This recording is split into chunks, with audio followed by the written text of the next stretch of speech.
Welcome back, all my aspiring mathematicians. Let me tell you about the truth behind dividing polynomials. Guess what? Sometimes you are given a polynomial whereby the divisor is simply a binomial or a monomial. But there are other times when you are literally dividing by another trinomial. Have you ever thought of how is it that we can divide a group of various types of oranges and apples and mangoes and get certain sets from that?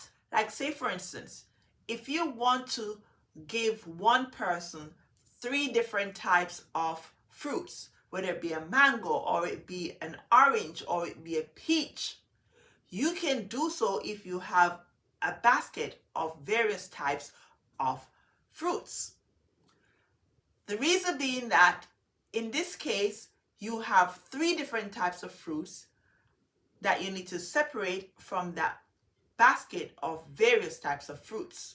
You might have one fruit that is represented by the variable with the exponent of 2, and you might have the other fruit that is represented by the exponent of 1.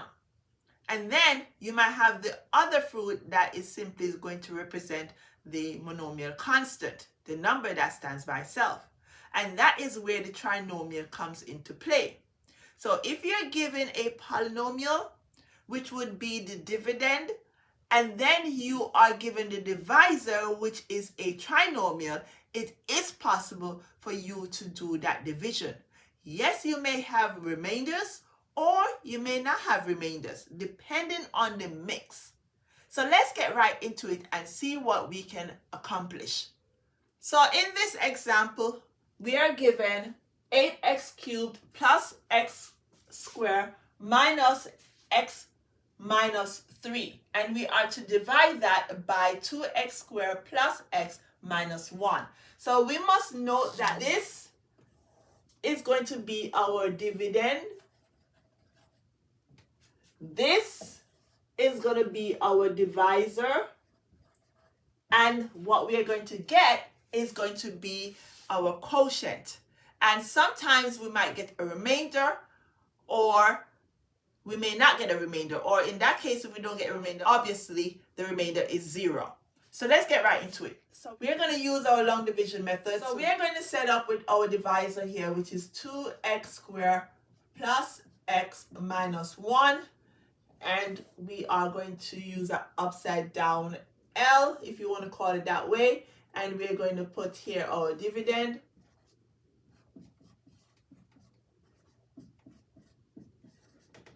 Okay. So now we are going to apply the same concept if we had had a binomial in this space. But our divisor here is a trinomial, and so we have to apply the same concept. Let's get into it. I am going to take the first term of my dividend and divide it by the first term of my divisor. So 8x to the third power divided by 2x squared is going to give you 4x, and you cannot put it over the x to the second power. You must line it up over the one with just the x. So I'm going to put that over here, which is going to be 4x. Then what we are going to do, we are going to multiply your 4x times everything here, and we're going to write it under here. So 4x times 2x to the second power is going to be 4x cubed. You always would have the same number, starting number underneath. All right? If you don't have that, then you know you are doing something wrong, because that needs to be canceled out. Then what you're going to do next, you are going to multiply your 4x times x, which is going to give you 4x to the second power, and you're going to place it under here, and it's going to be a positive number. Then 4x times negative 1 is going to be negative 4x. And one thing I must say to you, because you are subtracting, you must change your signs. So this is going to be changed to a minus, and this is going to be changed to a positive sign. Change your sign. If you don't do that, you are going to run into difficulty and your answer will not be correct. 10x squared minus 4x is going to give you 6x squared. Negative x plus 4x is going to give you positive 3x, and you must bring down your negative 3. Now you're going to continue. Doesn't stop. 6x squared divided by 2x squared is going to give you 3, and that you're going to put it here, and it's going to be a positive 3. So 3 times 2x to the second power is going to be 6x to the second power. You are subtracting and you draw your line. Now you're going to multiply your 3 times your middle term, which is x. So 3 times x is 3x, and that's a positive 3x. And 3 times negative 1 is negative 3. And once again, I always tell my students, you have to change your symbol. So this is going to cancel out, but because you have a negative here, you now have to change the sign to a negative symbol, and you have to change the sign, which was a negative, because 2 negative symbols side by side is going to turn into a positive. This is going to be turned into a positive. And this will cancel out because 3x minus 3x is going to cancel out. So your remainder here is simply 0 as your remainder. So your answer for this, or your quotient, is simply 4x plus 3. So this is your answer.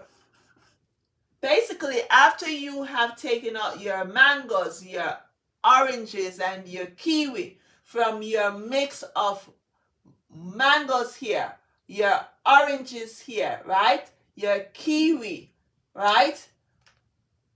You are still left with another mix of type of fruits.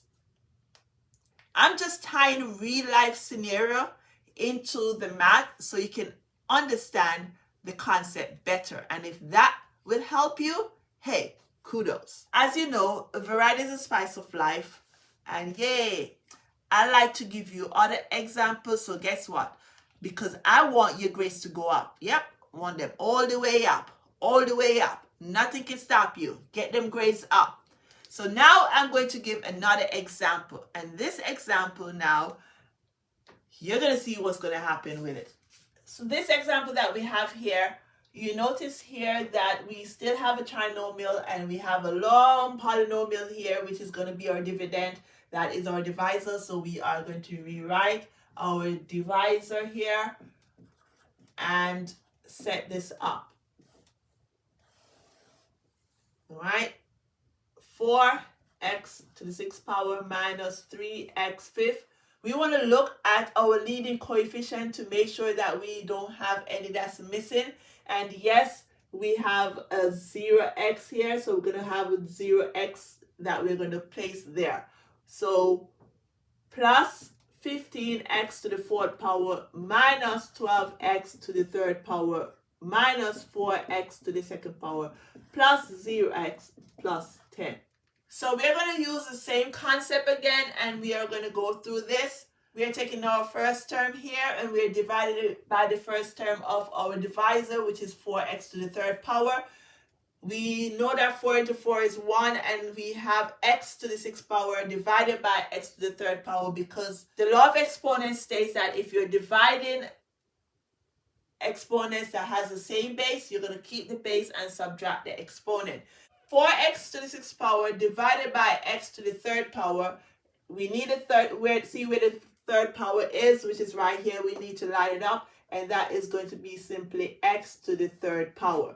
Remember, when you're dividing an exponent that has the same base, you are going to keep the base and subtract the exponent. So 6 minus 3 is going to be 3. Do not tell me it is 2.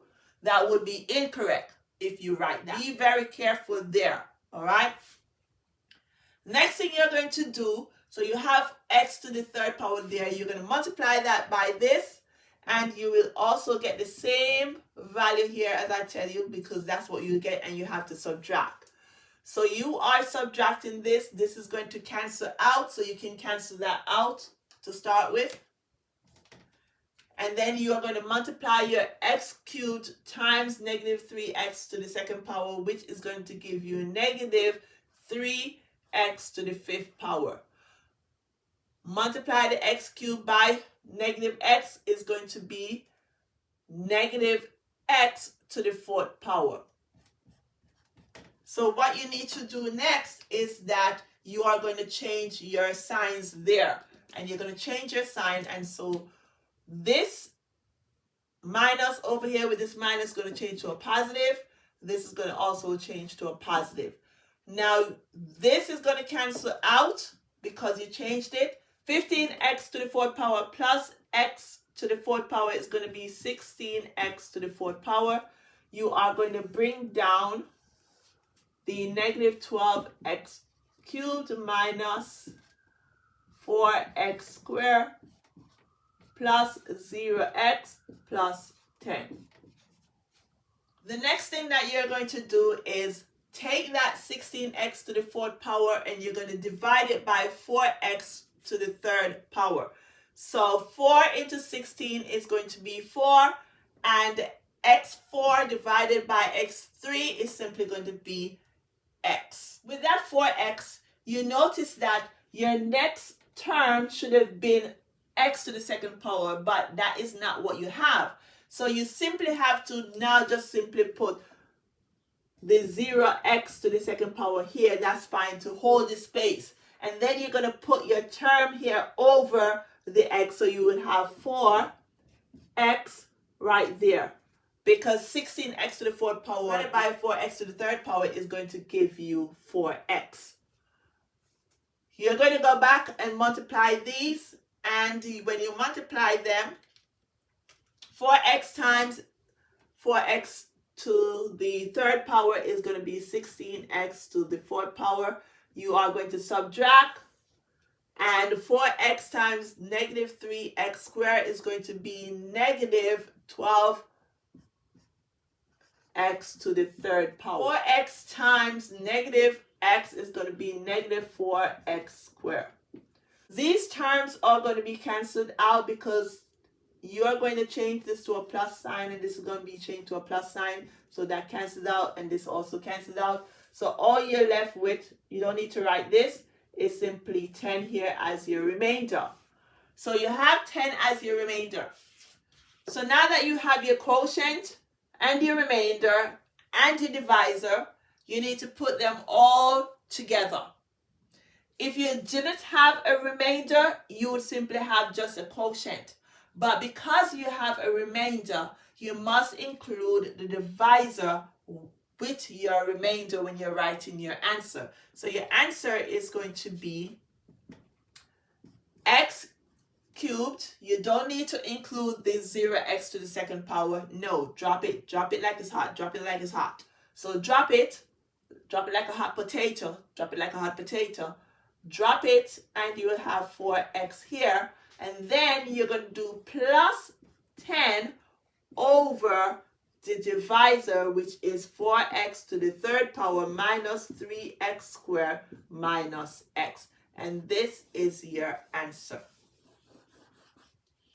Now that you know how to divide a polynomial by a trinomial, I hope that this lesson has helped you tremendously. Do note that you cannot use the synthetic division method, which is the easiest method to solve this problem.